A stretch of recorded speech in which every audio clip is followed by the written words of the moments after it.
Hi, everybody. Sorry for the late start. We had a few technical difficulties. My camera didn't want to work. But hey, we're here. Hmm? and Hello, everyone. yeah, with Eternal GM, the loyal one. Come on, Matt Souza. You can uh, show up too. hmm, sorry, what? I was saying the kitty can show up too. Yeah. I mean, it's an internet. Shove as many cats in front of the camera as possible. Everybody like cats. No. Oh, All right. So today's topic is weapon identity. How to make weapons feel unique without hopefully over designing them. It's always a difficult balance. How about we start with a bad example, how not to do it? And of course, yeah. it's our least favorite system, the Dragon game, where Well, yeah. That has definitely got to be one of the worst. There are people who have copied it, but it's kind of hard to do less than they did. yeah, it's the weapons feel almost all identical. Let's be honest. It's Yeah. mostly just the difference between one-handed, two-handed, or range, and even so, one-handed and two-handed don't even feel that good. And but you have the distinction between slashing, bludgeoning, and the piercing damage, right? It just doesn't come up in 99.9% of the cases. In it's It's true. they later on they did a little bit by adding a few features that only feats that only can be triggered by specific damage types. But even then, you have to take it, and otherwise, it's they are pretty much all identical or just a worse version. Yeah, I had someone, I believe, on either Twitter or TikTok respond to uh, my D&D failed weapons video, and they were like, "Well, there's class features and subclass stuff as well as just feats." And I'm like, "Well, no offense, but that's kind of pathetic design that they weren't designed with that identity to begin with. If I have to sacrifice options from the rest of my character just to make a weapon seem like it's that weapon, they failed." Yeah. Mm. But you also have to be careful to not go overboard into the opposite direction, right? It's always a balancing act with, of course, you can make all weapons super unique, but then you run into the risk of them not being balanced at all and of just overcomplicated design. And this weapon has this special perk, and this weapon has this special perk, and it gets hard to just Mm-hmm. remember. Okay, what does this very specific type of sword do again? Mm. It's true. We definitely step more towards that in the D20 core system, but like most of our rules that add layers to the game, it's kind of designed for you to take it stage of rules by stage. So you start with untrained until you get to trained level rules. You wouldn't deal with a majority of the extra layers that make weapons unique. But even from the beginning, if a weapon can pierce, it can slash, and it can bash you, it has damage rates for all, even though one would be its primary. That alone adds so much to the weapons. Mm. The Yeah, one damage die, one damage type is just, why can't I just hit them with the pommel with my bastard sword?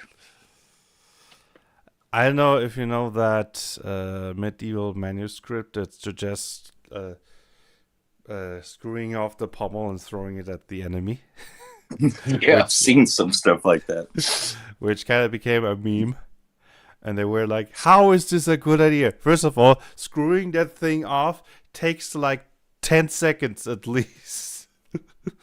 Until then, you're already dead. And then you throw it, low range, low accuracy, low damaging projectile. And then you have a I worse guess it's sword. That's I guess if like the whole front row of your army did it, it could be kind of effective. But I mean, I think in the sense that you just confuse the enemy and they're like, what? yeah, it's like, um, yeah, like I get it. You just knocked a couple of us out, but like you just threw a bunch of pommels everywhere. Yeah, I'd be confused. I know that. Like I'd heard of that, but I'd completely forgotten that that actually was a thing people did. The question is, did the people really do it? I mean, just because it's depicted in some manuscript doesn't mean that the people actually did it, right? Uh, That's true. we're seeing plenty of medieval shitposting in medieval art after all. This is true. It's very true. um, yeah, but that's always with history, right? Reconstructing it exactly is very difficult. Mhm. Um, but yeah, back to the weapons. How about we go through our systems? I think your systems has more complexity, so I suggest we start with my system, and then Agreed. afterwards you have the whole talk for yourself. So, how did I approach the problem in Ishanek World Shapers? First of all, I did want every weapon to feel unique, but without risking it becoming overcomplicated. So I landed in a bit of a simpler solution with optional complexity that you can stack on top of that. So what did I do? I have like, good question. I think 60 weapons roughly. It's a lot of weapons, definitely. But the main difference is that every weapon has a primary and secondary stat. It's not that all weapons use strength. I mean, all melee weapons use strength and all range weapons use dexterity. But each weapon has two stats. And the primary stat is added to your damage and your hit roll, and the secondary stat is just added to the hit roll. So here you already have a lot of possible combinations. The sword feels more elegant as it has a primary stat of dexterity, but you still need strength to get everything out of it, so secondary stat strength. This feature was inspired by Dark Souls, which often has weapons that require more than one stat to wield effectively. But so now you also have a lot of options. Yes, dexterity and strength are by far the most common, but they are also stuff like intelligence. A dagger, for example, has a secondary stat of intelligence. You have a fist weapon, which is primary stat strength and instincts. You have a lot of combinations, so you can usually find something that your character can wield effectively, as long as they have the proficiency for it. And I have whole weapon categories that focus on one stat. Tech weapons, for example, focus on intelligence, and mind weapons on charisma, and unearthly weapons on instinct. So you have the categories. These three categories do not deal physical damage, so that's also something I took to differentiate between the weapons. Tech weapons do elemental damage, mind weapons do psychic damage, and unearthly weapons do mystic damage. So stuff like holy damage, spirit damage, curse damage. While the other three categories, simple, medieval, and military, do deal normal physical damage. I simplified the damage type to physical, just because I didn't see the point of splitting it up into three damage types. If I didn't really plan to do anything with that. And there is of course one-handed weapons and two-handed weapons. One way I try to differentiate them a bit is that two-handed melee weapons have a reach of two squares instead of one. So a two-handed weapon does feel different than a one-handed weapon, definitely. and so on. And there are a few things like heavy weapons that are usually stronger but heavier, flexible weapons that can be used as ranged or melee.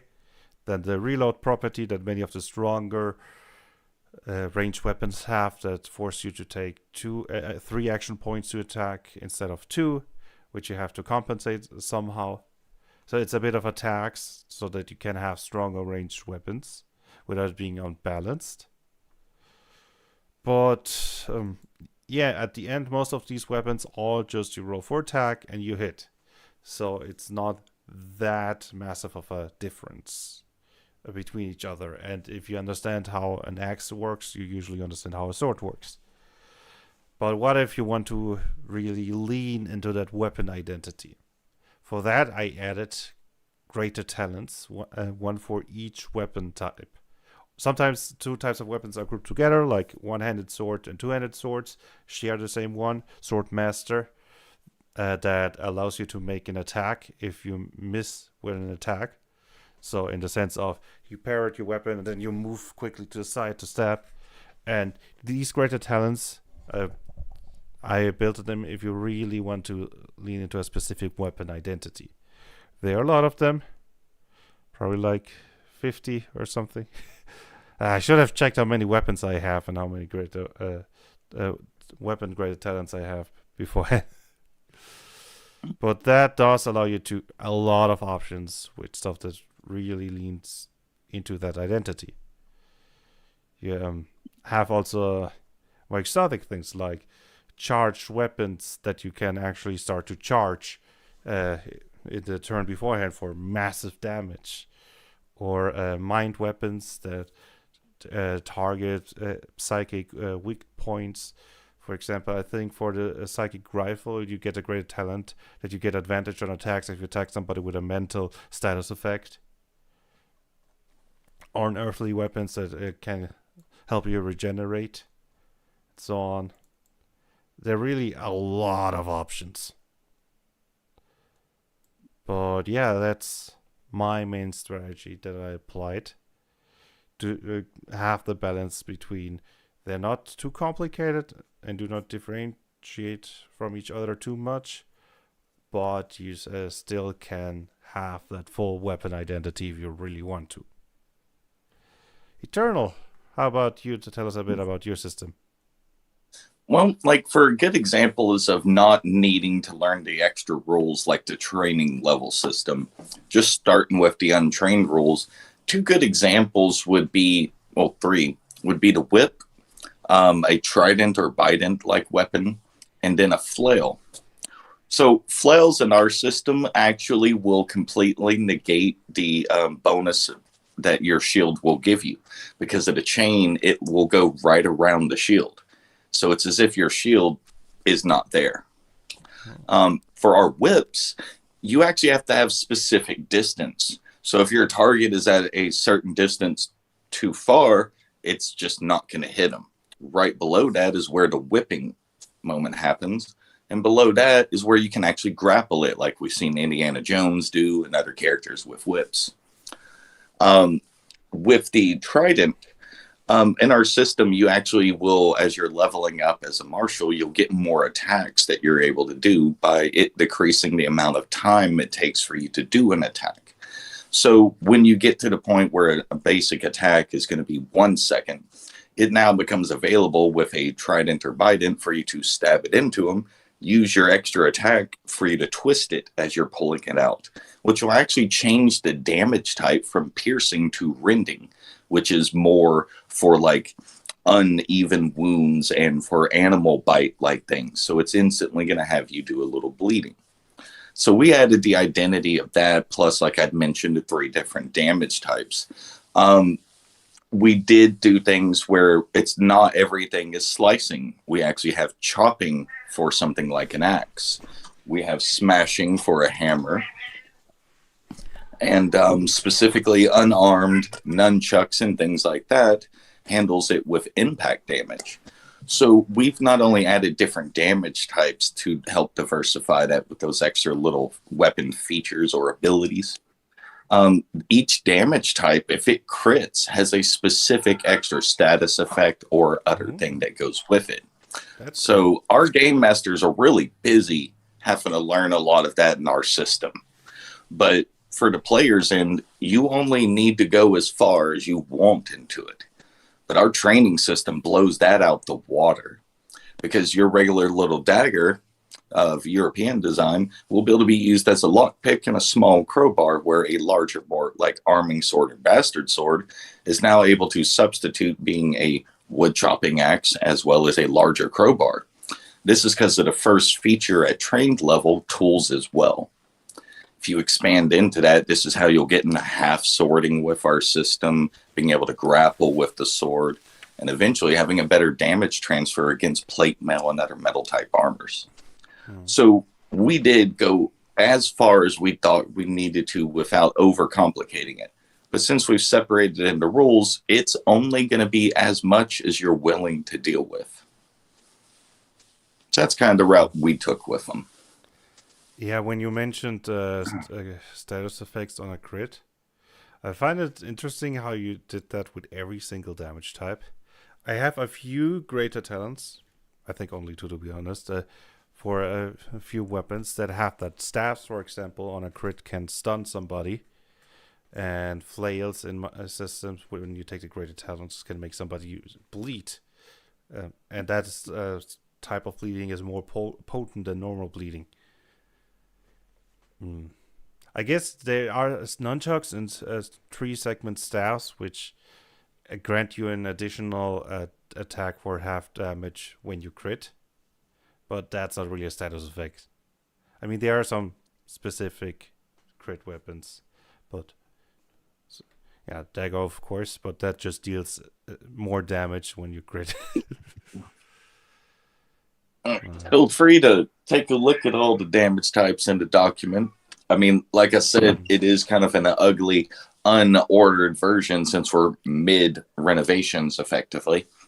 But no, I really tried to make each of the damage types have something unique. Like, you know, you got magic damage and psychic damage. Well, these actually are affecting something besides your health.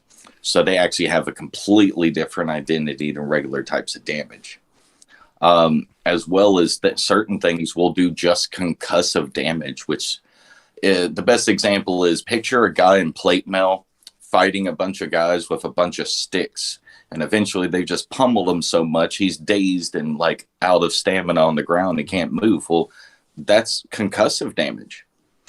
So we decided to kind of add that in to be able to add that element. That was part of our weapon identity, was by adding certain damage types, we were able to tweak the results of certain combative situations. Like, you might have a katana, but it's not going to have that same concussive damage transfer as a European sword, because they're designed to go after plate mail. But a katana against no armor is actually going to do consistently better damage, because they're literally designed to just be able to cut really smoothly. You got the fall test you can do with a katana. It's hard as heck to swing a bastard sword and have it edge on. That's why, you know, katanas are almost designed to help you do the job, where a bastard sword is just, it's not, rough isn't the right word. It's designed for such a specific group of purposes that you actually have to train a lot more to be able to get its exact edge on. Where a katana, if you swing it and have the grip right on the sword, you're going to put the edge on them. So we wanted to kind of express that a little into it with the damage rates. They may have the same amount of point effectively for damage, but one is a singular die and the other is 2 die, giving the katana much easier consistency with that. But if you're fighting armor, you're still going to do consistently less than the equivalent sized European sword. Yeah, your system really incentivizes fighters to be packing different weapons for different situations, Mm-hmm. which is more realistic, definitely, and makes what weapon you choose an interesting tactical choice. And Hmm. I specifically wanted to avoid that because one thing that I did not like about the Dragon game is that if you want to play the typical dual wielding dagger rogue, well, tough luck, short swords are better. You're nerfing yourself. So I wanted to In our make game, mhm. every weapon be reliable so that if you just want that single weapon and nothing else, you can do that. Again, different design goals. Um, I think you'll appreciate what we did with our like small daggers and knives though. We made them D2s. So why? You're like, well, first off, if you hit the 2 in our system, it's now 4 damage. Our crits double the number for the damage roll. Where a crit for your to hit damages the and doubles the amount of dice and adds a point of durability damage.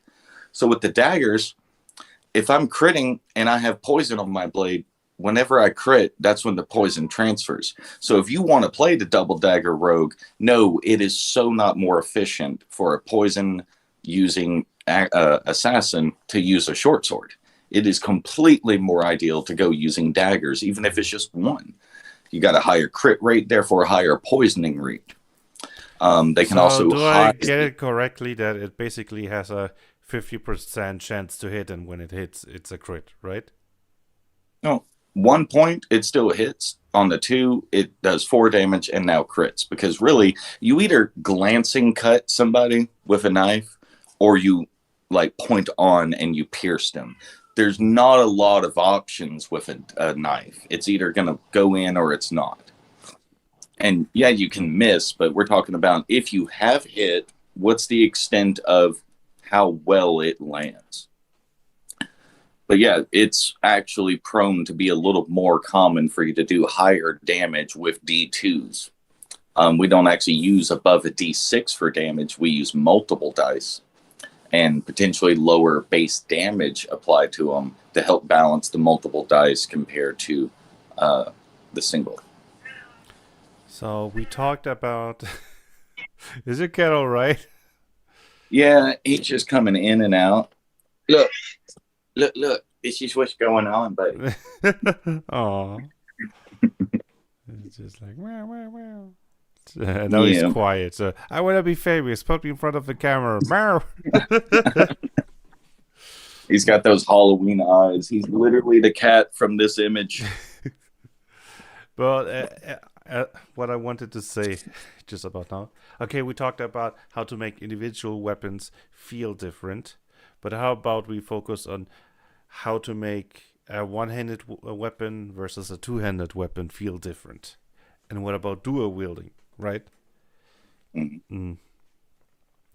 In the Dragon game, for example, alright, okay, dual wielding feels different because it gives you that extra attack, but you're basically dealing the same amount of damage, but you have to sacrifice your bonus action as a two-handed weapon. So it's not really that good. and so on. So do you want to start how you try to make Yeah. that make feel different? Also, one hand So, sword and shield, right? That combination. oh yeah, no, like always being able to have this shield option is cool, but with our casting system, if you're getting into magic, there are spells that actually some will say are requiring 2 hands and one that are one hand. So there's a whole style Mm. you can build around that. But really, we wanted the weapons to not feel like it's a sacrifice of some set of action, like you're losing your bonus action. We didn't want that. Designing it completely around your time. Actually, if you train on both weapons, you are actually training them to be equal. So as long as you have the time to do that attack, it's not actually any more of a restriction than just attacking twice and things like that. So with these, our system kind of focused less on making it feel different besides your utility of not having both hands having something. But with versatile weapons where you can have one or two hand, we do the extra half of the modifier added in so that you are applying more damage when you hit. Kind of like Dark Souls when you use two-handed weapons and with the strength modifier, right? Hmm. Was that So your it's inspiration, or did you? no. The dragon game inspired me to do better. No, not the I didn't actually. Dark Souls. I was talking about Dark Souls. Oh no, I was saying that's not the inspiration. You It's mean the dragon the that dragon? made Okay, it. now I get. Sorry, I misunderstood. I've actually self-admittedly suck at those games, and the farthest I've played in it was my friend had this thing where he could run the game twice at the same time, so we technically could both play it on a single player. So that's as far as I've gotten. I got far enough to feel confident and for him to walk away long enough for me to die. And then it just kept happening. And it's like, it's not as like I got better. I've learned more stuff. It didn't matter. Like, It's I'm just not for not that great everyone. at. No game is Mm-hmm. for everyone, right? So it's okay if I'm a big fan of Souls games, not because I'm a hardcore gamer. It's just fun for me, I guess. I'm not really that good. Melania still kicked my ass. I have not beaten her yet, and it was at a point where I thought like, why am I playing this? This is not fun. You know what? Screw you, Melania. I'm just walking away.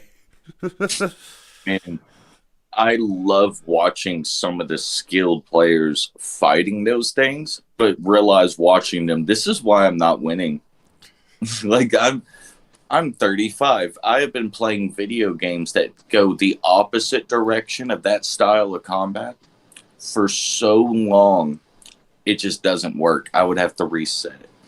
And it's like, yeah, it's influenced me with some of the types of weapons. Like if you were a Ganthor or a larger species in our system, then you're actually using a large two-handed weapon like it's a regular two-handed. So you're actually using I forget the name of the category, but it's a specific category like gargantuan or something weapons that are now for larger species. So we could take any of these and actually have the idea of what would be a Titanic sized shield and how does that work if this giant throws it at us. By having that ability to do that, like, yeah, we have a half giant kind of character that can use two-handed weapons with the right strength as one-handed weapons. So the only thing that's going to be held back is the larger weapons will have a similar effect to our armor, and it will kind of restrict some of your checks, mainly like a dex or reaction check mid combat. It's going to affect you on how far you're dodging out and stuff like that. When it's come to bigger creatures, the only real difference in my system is that the weapon for that size category has to be twice as heavy, and you cannot. Basically, they are completely separate from each other. A medium-sized creature cannot wield a big-sized weapon. Of course, you can say, all right, you take the big one-handed weapon and use it as a two-handed weapon, but that's more giving it into the hand of the GM if they really want to do that. Usually it's easier to scavenge materials from the equipment of a big enemy anyway. But there's one difference, which is technically does not come from the weapon, but from the size category. For each size category that you're bigger than medium, your melee range increases by 1 meter. So, which can get really ridiculous if you put a two-handed weapon on top of that, or even a ranged a melee weapon with extra range, like a pull-on weapon. Suddenly, a big creature has a range of 4 meters with their melee weapon. Big plus 5 meters, and so on. Attack that with combine that with attack of opportunity, and suddenly you have this huge area where the first person to take a step in gets a free attack from the giant weapon. So if you really want to simulate a giant creature to be really powerful and strong, then you usually just pump up the level so that they can hit harder. But the reason why I did not just want to make bigger creatures stronger was because depending on your setting, being bigger doesn't mean that you're stronger. There are many anime settings, for examples, where You have the normal protagonist, normal size, and they just wipe the floor with the huge monsters, right? So I want you to have the option as a medium creature to hit just as hard as a Godzilla sized one, if your system allows it. And if you're really fighting Godzilla as a normal human, well, then you're just a level 1 mere mortal character, or even just only human character. And Godzilla will be level 15 grade 5 boss or something. Dude, I'm so true. I can't wait for that new movie. Just so you mentioned Godzilla, we have Ice Godzilla coming too. That's gonna be cool. That just makes it worse though. Like, not only is it giant and can wield big weapons, it has ice breath. Nice. I do No, need a but few more kaiju creatures for my creature list. Currently, the only thing that would fit into this category of a kaiju would be the Kraken. Maybe the Elder Fire Dragon, but he's still smaller than the Kraken. you could always fix that. No. Yeah, now that I finally pushed out patch 2.0 for my system and overcame all those technical difficulties, where I don't want to go into detail, but which postponed the whole release for 2 months because of that. Now I can focus on maybe creating some more new creatures, right? Yeah. But let's return to the topic. We were still talking about how to make one-handed weapon versus two-handed weapon versus dual wielding versus sword and shield. How to make it feel different. I feel like our world and the way we're holding that to people is going to add something to that concept. Like, if you are wielding a Zweihander, you are not swinging this in a hallway. Okay? This is why katana wakizashi. This is why arming sword, short sword. We want you to realize, yeah, you're like, let's say you do have a two-handed sword training. If you're at least focusing on swords, you're able to really kind of double up on your training. So it's not really going to be as much of a hindrance to have multiple similar category weapons. So it's kind of like you're just using different sized ones to fit your thing. But yeah, we wanted you to actually have to think about different situations you were going to be in. If all you're carrying is a big two-handed sword, you are going to come across situations where it is not functionable. And that's just because you can't actually swing it in the area you're in. It's too thin of an area. So this is why I say that, yeah, it's going to feel different. There's areas you can't even use them. And that was more of the world itself, not as much a mechanical difference. So I thought that was worth bringing up. Yeah, again, you're really leaning into the realism of having at least 3 weapons with you for different situations. In my system, usually having a melee weapon and a ranged weapon, if you're a weapon user, is more than enough. Depending on your build, you might not even need the melee or the ranged weapon. But how I made them differentiate with each other. First, you have the default two-handed weapons deal more damage, of course, and you have the extra range when you have with melee weapons. While if you have a shield, you get extra evasion. That's a nice boost, but it really comes into play. There are 4 lesser talents, which are kind of like the baseline weapon lesser talents that give that you kind of should take if you really want to specialize in that type of weapon. You have two-handed attacker, which allows you to re-roll the damage dice, making two-handed weapons the most reliable damage variant. Because they usually have huge dice, and it feels awful if you roll a 1, right? Two-handed weapon attacker makes that really rare that you roll a 1, since you have basically advantage on that roll, giving you really the feeling this is a big, reliable weapon. For one-handed weapons, you have one-handed precision, which gives you +2 to attack rolls, which makes it good for precise fighting. It does not have the firepower of a two-handed weapon, but with precision, you can do a lot of stuff. Plus, you've got a free hand, which you can use to lean into, for example, a grapple build, but you don't have to. One-handed precision is good enough to completely lean on that. Or you can have a one-handed melee weapon in one hand and a one-handed range weapon in the other, and then you don't have to switch up weapons. Just it's the enemy in melee range, normal melee one-handed attack is range, take out the pistol with the one hand and start shooting.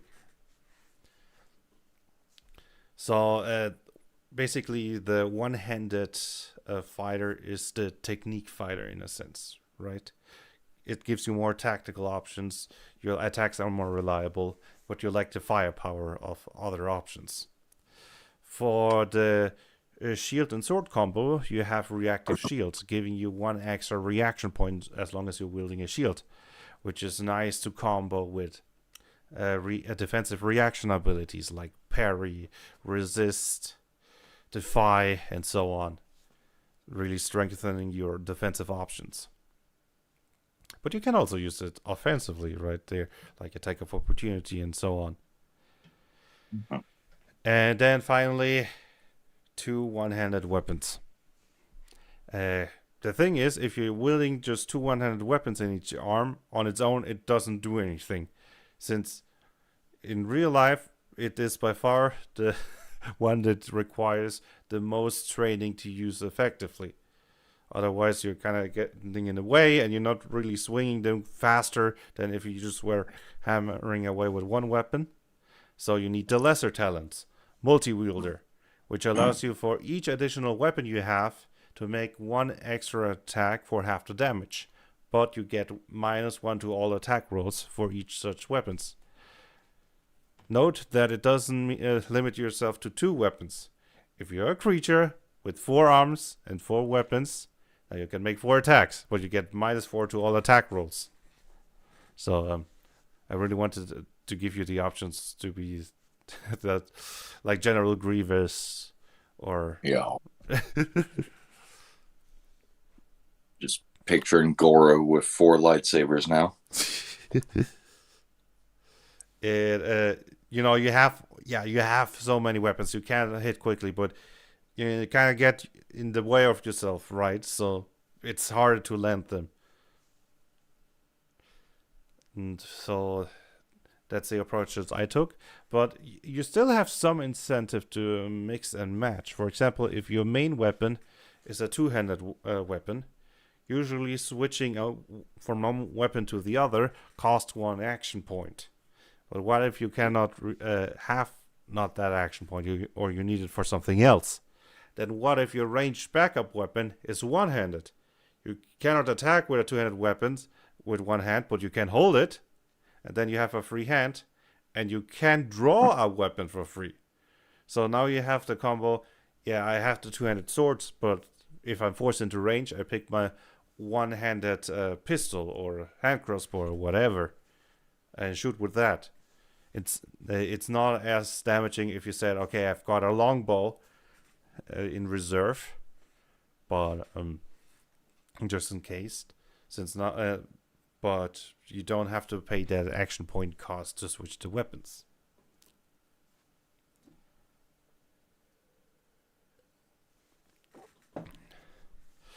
But you can also circumvent that if you take a ranged weapon that can be effectively used in melee, like a shotgun, or if you take a close combat shooter, or I forgot the name of the lesser talent. Basically, that allows you to attack with a ranged weapon in melee range, or if you're melee, fighter, maybe you're just so fast that you can pretty much close almost any distance.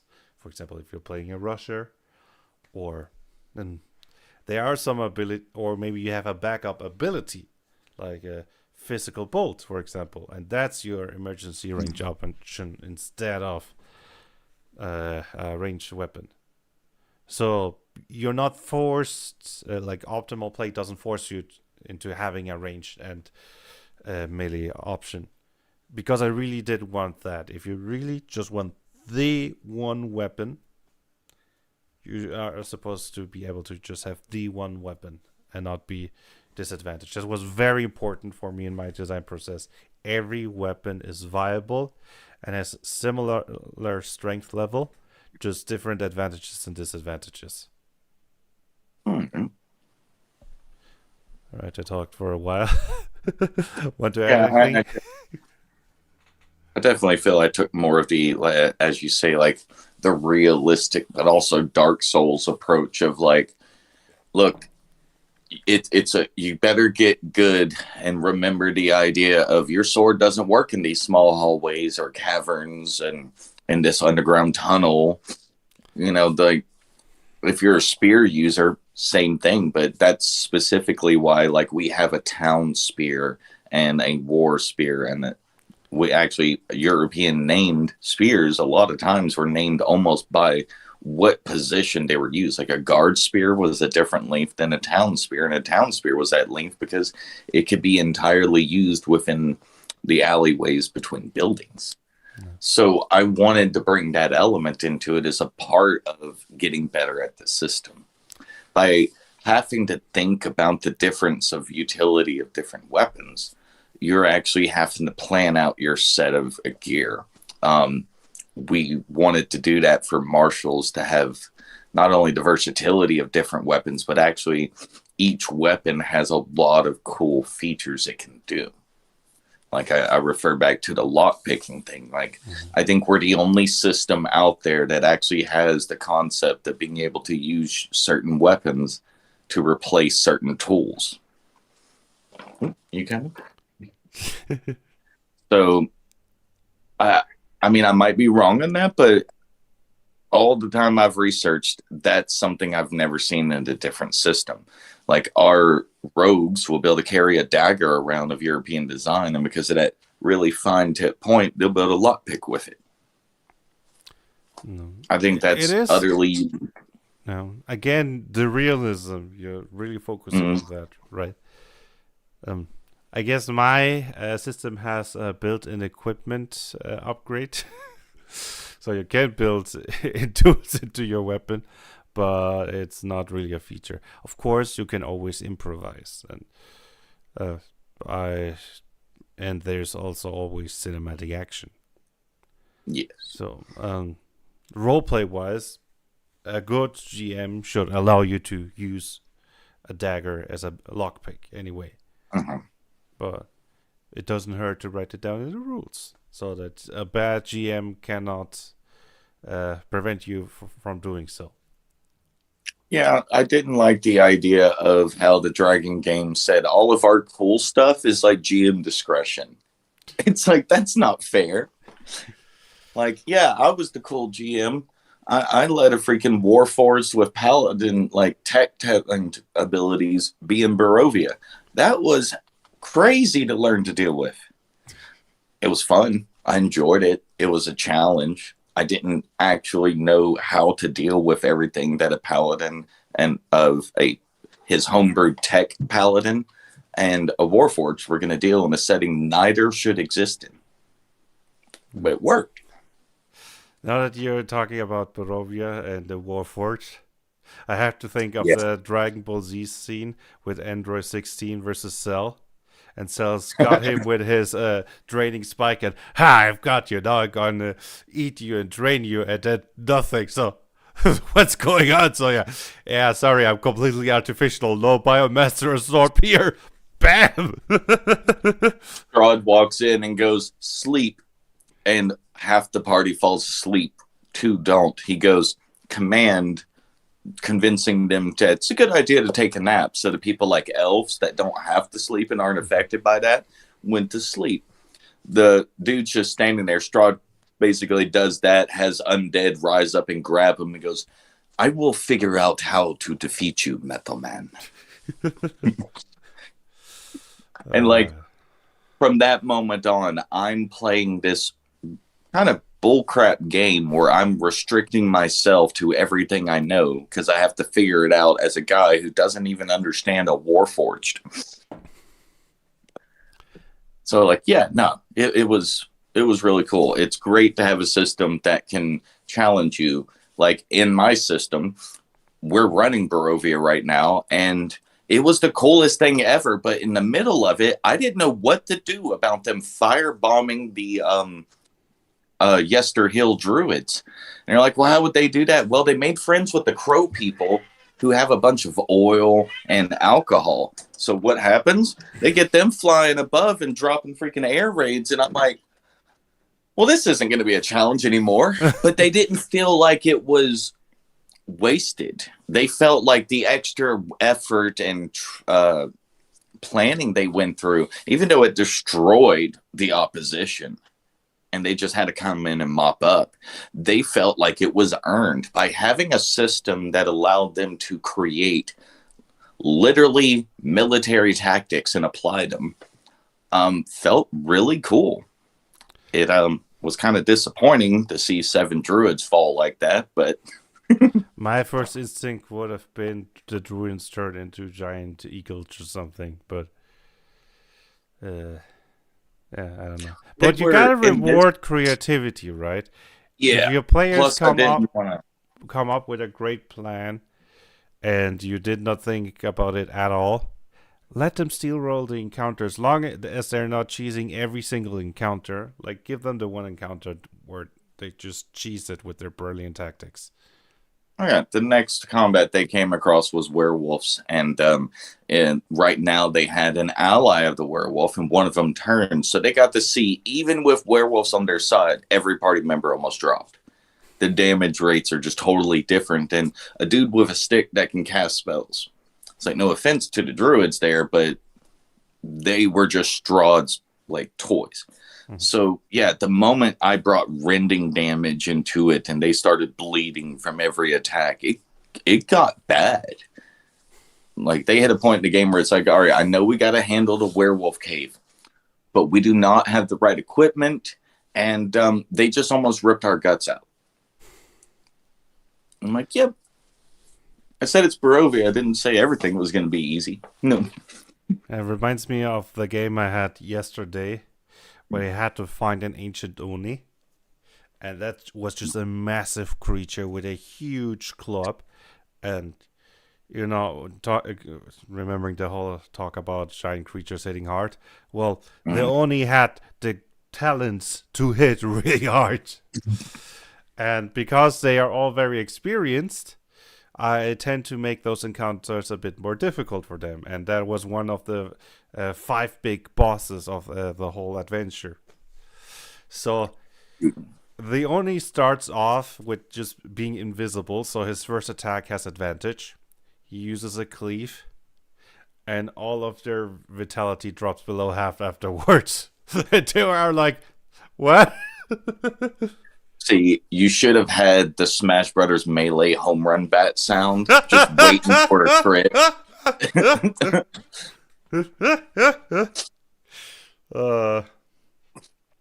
Yeah, but I mean, it is a creature specifically designed to hit really hard with a high encounter difficulty. So yeah, especially in my system, everybody can usually hit really hard. One bad crit can down you if you don't pack any defensive capabilities with you, right? So, plus they kind of just stumbled in totally unprepared, even though they knew that this was probably the strongest enemy on the entire island. It's like, hey, it's not my fault if you do not apply temporary vitality beforehand, especially since you have a guy in your group that's pretty good at doing that. And if you didn't summon your creatures beforehand and just try to sneak in while having a Tauren warrior in full plate with you, of course he noticed you immediately. Yeah, that's one of the reasons I like the Celestiomancer mage in our system is they have access to sonomancy, which is sound manipulation. Ooh. That's where silent spells, being able to throw your voice, change your voice, all sorts of just random things, as well as like ear shattering sound potential. But the idea of, hey, can you make all of us silent? Yeah. And then you have a bunch of people in plate mail hauling like ass, and it's like making no sounds at all. Yeah, that's cool. But also, that's kind of scary to think about. A bunch of guys in plate mail running is silent. So, yeah, you've got to do your preparatory stuff like that. That's another thing that goes into. Sometimes you really don't need a bow. Sometimes your team really does need one. So having multiple weapons, like 2, maybe 3 per character, is going to really diversify the capabilities of a team. We didn't want to empower any one individual to the point where you don't need your help and your friends. We wanted a big element of this game being you learning to synergize with your teammates and also building a team that from the get-go is meant to work well together. That's going to be one of the main points. Like, you cannot solve everything. There's always going to be stuff you can't. Even if you have a 6-7 person team, there's going to be some things y'all just don't have the specific to necessarily deal, but y'all have a way to handle the problem. It's just not the, oh, well, let's dispel this because, let's not try and go way around to get around it. Or, hey, we now have field equipment. We can actually go up and above this trap.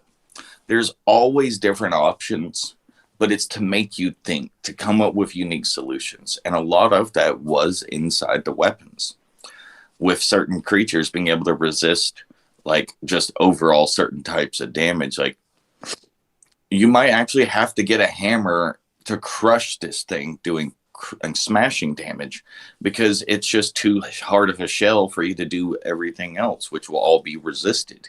It's not like it's going all but piercing or bashing. No. You need an actual weapon that's physically going to crush something if it's got a harder shell. So even in situations like that, if you're like, well, we don't have a hammer wielder, maybe you have a mage. Maybe you have a mystic, something that can do something to it. You're always going to be able to have a solution. In my systems, you can also run into the problem, especially with a less experienced group, that you throw an enemy against them and the players have nothing to deal with that enemy. I had probably the strongest example was when I threw a Golem at them and he had just an insane amount of armor. And, well, most of them were not hard hitting fighters, right? So their attacks just kind of bounced off without dealing any damage, other than the cursed troll that was still hitting with a blunt weapon. But I have the backup option of a cinematic action. Cinematic action can always get you out of a sticky situation, even if you do not have anything with you that can deal with a specific type of enemy. Right. Okay, we are running closer to the end. Is there anything you want to say about weapons? I think we are the only system I've come across that's really considered the idea of you being able to take any weapon design we have and using our 5 material tiers and 5 quality tiers, be able to actually improve the durability, base damage, and other elements to the weapons. That's mainly a video game thing, but being a huge video game nerd of RPGs, there was no way I wasn't adding improved materials and quality into weapons, and we have a fully functioning 1-page long crafting system that tells you how to deal with all of that, including what tools, kits, and stations, if necessary, are required. Yeah, that's one topic we completely forgot. Upgrades to make your weapons feel unique. At least you already mentioned yours. My system has an upgrade option. That way you can give your weapon an identity, and you can increase its damage, you can increase its hit chance, you can increase the die size for damage, or it can be something more exotic. You can turn it into an elemental weapon that deals fire damage, or Mhm. you can give your weapon an automatic chance to cause bleeding on the target, or stunning them, or all the status effects. Increase crit chance, increase crit damage. There are a lot of options. Yeah, we also went the Diablo 2 kind of route of the socketable items into Mm. weapons. So beyond that, we have combat gadgets from the Gadgeteer. One of its subclasses specifically designs combat gadgets. Well, they plug into the sockets on your armor, weapons, and shield. And instead of it being like +2 to this, or you have fire resistance of this level, it's actually a utilizable action that you can make that gadget function in combat. So we went kind of nuts with creativity.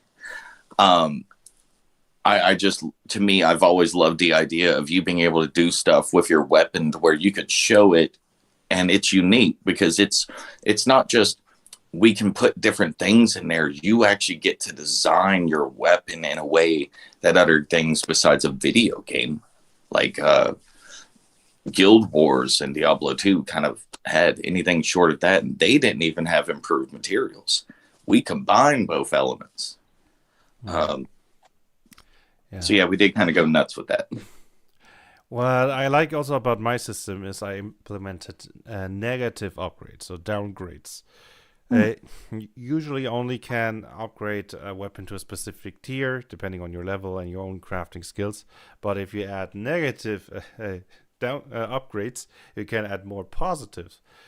For example, you can make the weapon deal more damage, but increase its precision. Or maybe go the other round, just a really heavy weapon, unwieldy, but that smashes in. And there are also some more creative ones. One I like is the turret downgrade. It's one of the strongest downgrades, where you first have to place the weapon on the ground before you can use it. But that's -3 upgrade. That's you can make the weapon deal +3 more damage in exchange for that. Also stuff like sentient weapons or holy weapons, so that if you have this weapon in your inventory and you're doing something evil, well, now you have to make a will defense roll, and if you fail, well, now the item is preventing you from doing so. Fair enough. There are also a lighter negative version of that, where if you don't follow the rules of the weapon, it just refuses you from using it, instead of just forcing you to not do it. But yeah, a lot of options. I just have it open here on the side, scrolling through it. Yeah. Oh yeah, I forgot to Another mention something I wanted also to talk about: area of effect weapons. I don't know if your system has that. We will be adding them in. They are fitting under the complicated grouping because they're like chained weapons. The 3-section staff, three tri-chucks, and things like that. They're meant to have a more wider effect. But since you've got a lot of them already planned out, this should be your section, because I have nothing formalized yet for it. Yeah, my system has 3 types of area of effect weapons. First of all, the type of weapon that affects everything around you, usually reserved to like symbols that you like hold up and radiates all around you. Then is the line version, which is more like a flamethrower, where you have control, but it's still in melee range. A few squares that you can hit with that. And then there is the range, just square options, stuff like rocket launchers, grenade launchers, and so on.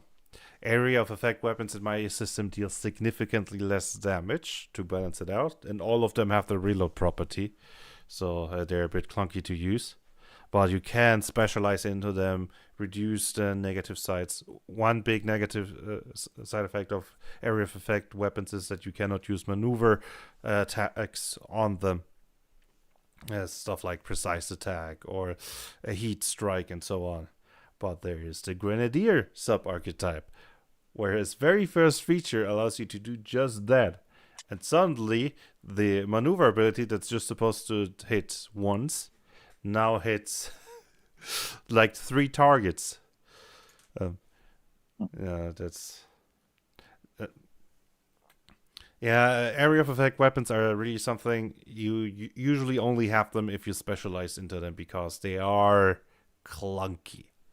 It's if Yep. you want to deal with multiple enemies and you're not specializing into them, it's usually a better idea to take an ability like cleave, whirlwind attack, or projectile barrage for ranged weapons. Uh, but it's still an option, and quite frankly, having a backup um, area of effect weapon for dealing with multiple enemies is still not a bad idea. I mean, unlike cleave and so on, it doesn't cost you any willpower to take out the grenade launcher and be like, This is true.